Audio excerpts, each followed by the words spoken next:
Solo TV kanalı soңку жаңылыктар менен тааныштырат.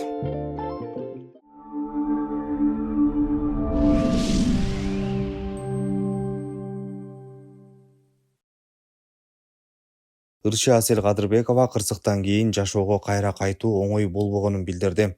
Анын айтымында кырсыктан кийин 6 жыл ичинде жашоонун агымына кайра кошулуу оңой болгон эмес. Бирок Алланын кудурети, жанындагы колдоо көрсөткөн адамдар жана элдин дем күчү ага жашоону жаңыдан баштоого күч бергенин айтып, аракет кылып көрөлү деп жазып калтырган. Ырчы Самара Каримова Instagram баракчасы 1 миллион катталуучуга жетип, той өткөргөндө көпчүлүк анын шылдыңдаганын айтты. Бирок ошол окуядан кийин көптөгөн ырчылар Instagram баракчасын өнүктүрүүгө көңүл бура башташканын айтып, төмөнкүдөй видео жүктөдү. 1 миллион болгондо той кылганбыз.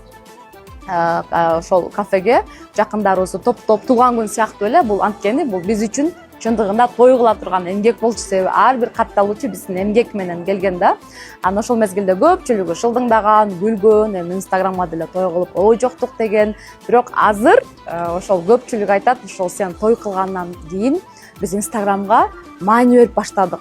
Анан кийин Бишкекте Кыргыздын ошол атактуу ырчысы Сыймык Эмирбек Атабеков менен чогуу бир иш-чарада болуп калганда, анан айтат: "Самара, мен деп Инстаграмга чындап маани берип турмун, анан силердин ошол аябай чыгып кетти го, резонанс болуп, Самара 1 миллионго той кылып атат" деп көпчүлүк шылдыңдап кабыл алган. Анан ошол той кылды дегенде мен анан ошодон баштап Инстаграмга маани берип баштадым дегенде мага аябай бул мындай жагымдуу болгон. Анан көптөгөн телеканалдарды чакырганбыз, гезит журналдарды, биз менен иштешкен журналисттерди, коомдук активисттерди дегендей чыгармачыл адамдарды баардыгы келип ийгиликтерди каалап. Супер акция. Одон супер хит. 50 гигабайт болгону 230 сомго. Эмнеге ашыкча төлөш керек? Интернет, банк, кызматтар, сатып алуулар жана бонустар. Баары бир Мой О тиркемесинде.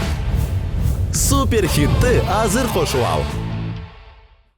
Мен бирок жеке жолумда Инстаграмга чейин мен баардык телеканалдарга, гезит журналдарга абдан ыраазымын. Анткени менин Самара Каримова болуп элге чыгышымда баардык телеканалдардын, гезит журналдардын өзгөчө салымы чоң. Мен муну дайыма айтып келем, ыраазычылыгымды билдирип келем. Инстаграм азыр бул ар бирибиз үчүн өтө маанилүү. Биздин жеке үй бүлөбүздө дагы бир эле мен Инстаграм эмес, менин 4 баламдын дагы, жолдошумдун дагы баардык Инстаграмдары бар, катталуучулары баардыгы живой. Биз өзүбүздү үй бүлөлүк блогербиз десек дагы жаңылышпайбыз, анткени кирешебиздин жакшы бир бөлүгү ошол Инстаграмдан, онлайн тармагынан. Андыктан, урматтуу катталуучулар, сиздер дагы Инстаграмга чыга албай коркуп жүргөн болсоңуздар, биринчи кадамды коюп, коркпостон камерага сүйлөп Инстаграмды баштай бериңиздер. Анткени система менен бирөө күлөт, бирөө шылдыңдайт, бирөө ишенбейт, бирок анын эч кимисине ишенбей, өзүңүздөргө болгон ишеним чоң болуш керек. Баарын күндө чыга берсеңиздер, бир күн эле сиздер дагы атактуу блогер, өзүңүздөрдүн каалаган тармагыңызда да чыга берсеңиздер, ийгилик сөзсүз жарашат деп ойлойм. Албетте бул менин кичинекей бир ийгилик жолу. Мүмкүн сизди мотивация болуп, бир өзүңүзчө бир кандай десем, каалооңуз жогорулаган болсо, мен абдан кубанычтамын. Мен сизге ийгилик каалайм. Актриса Асел Шалтаева аялдарга кайрылуу жасап, зомбулукту эч качан норма катары кабыл албоого чакырды. Анын айтымында азыркы учурда деле аялга кол көтөрүп басмырлаган эркектер бар. Ал эми кээ бир аялдар мындай мамилени көнүмүш адат катары кабыл алып жүрүшөт. Ал өзүнүн да башка аялдардай эле тили узун экенин айткан. Бирок ага карабай 21 жылдан бери жолдошу бир да жолу кол көтөрбөгөнүн белгиледи. Ошондой эле аялын сыйлаган эркек керек болсо анын көзүнчө сөгүнбөй турганын айтып, сизди сөгүп, басмырлап же кол көтөргөн эркектин жанында жатпагыла деп жазды. Кечээ күнү Айпира Бозованын баракчасынан алып ошол аялын сабаган эркек жөнүндө киргизип койсом, Кудай ушунча толтура. Негизи биз бир кооптуу коомдо жашап атабыз да. Ушундай аң сезим менен анча-мынча эркектердин жада калса айымдардын ушундай аң сезим менен биз анда зордук зомбулукту токтото албайт экенбиз. Анткени ушунча мындай норма болуп калыптыр да. Мен жеңелерим деле таяк жеп өскөн, эми анда санда кокус болуп коет, балдар үчүн жашаш керек депчи. Мына мен жолдошум менен 21 жыл болду жашаганыма. Бир да жолу ушу менин кадыр баркымды тепселеген, сөз менен кемсинтип же болбосо кол көтөрүп сабап андай болгон эмес. Менин жолдошум жакшы үй бүлөдө өскөн, мындай адекватный, өзүнө ишенген эркек. Мен деле кадимки аялдар деле тилим узун. Башкача айтканда таяк жесем мен деле жемейтин негизичи. Менде деле мүнөзүм оңой эмес. Мына аял киши өзү жеткирет дейт. Жок, аял киши канчалык жеткизген күндө дагы эркек киши туура үй бүлөдө, туура тарбия алган эркек, өзүнө ишенген эркек эч качан өзүнөн алсыз адамдарга кол көтөрбөйт. Алсыздарга мындай басмарлоо жасабайт да. Ошондуктан муну биз норма көрбөшүбүз керек. Мисалы менин жолдошум мага өтө жини келгенде барып туруп дубалды чаап салчу да. Мен ошого жеткирбейчүмүн. Бирок мага эч качан бир кол көтөрөм же болбосо бир кандайдыр бир басмарлоо ушундай болгон эмес да. Ошон үчүн аялдар зордук зомбулукка жол бербеш керек. Кол көтөрдүбү кеткиле. Ырчы Мирбек Атабеков Медиа Хаб каналынын иликтөөсүндө Тапсаң сеники баракчасынын ээлери аферисттер экенин кийин билгенин билдирди. Анын айтымында аталган баракча китебин жарнамалоо үчүн ага 300 000 сом төлөп берген. Кийинчерээк милиция достору баракчанын аферист адамдар экенин айтышкан.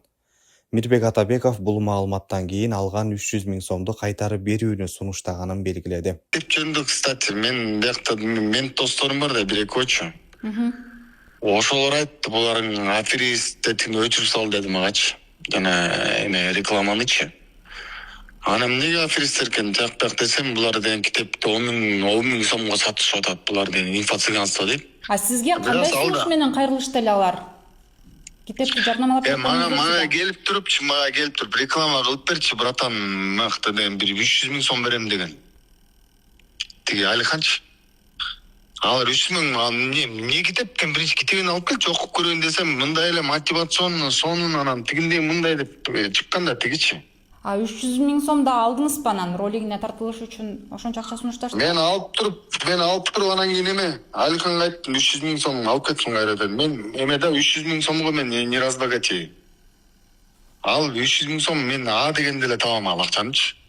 Сиз ошол видеого тартылганда билген жоксузбу ушундай реклама менен чыгарын, алар оюн уюштуруп аткандарын айтышкан жокпу сизге? Мен каяктан билип турмун мен андай болуп кетет экен. Мен деген буларды деген жанагындай китеп деп, тиги да китеп жакшы деп анан мен деле мындай ойлондум, жаман оюмда ойлондум да, тем более аракты реклама кылбасам, сигарет реклама кылбасам, китеп жакшы эле мынтип карадым, эметсем стандарттуу эмелер экен ичиндечи.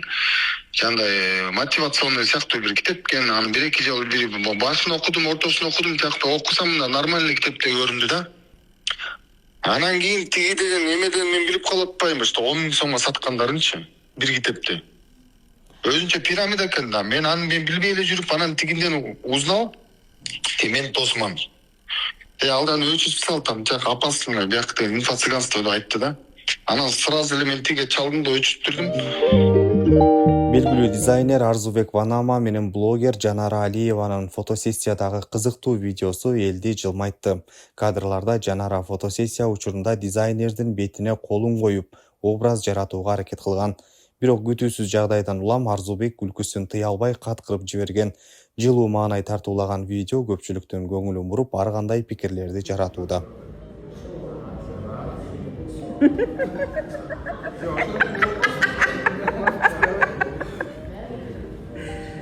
Arzu kızarmay duruyor ya. Kızarık ettin.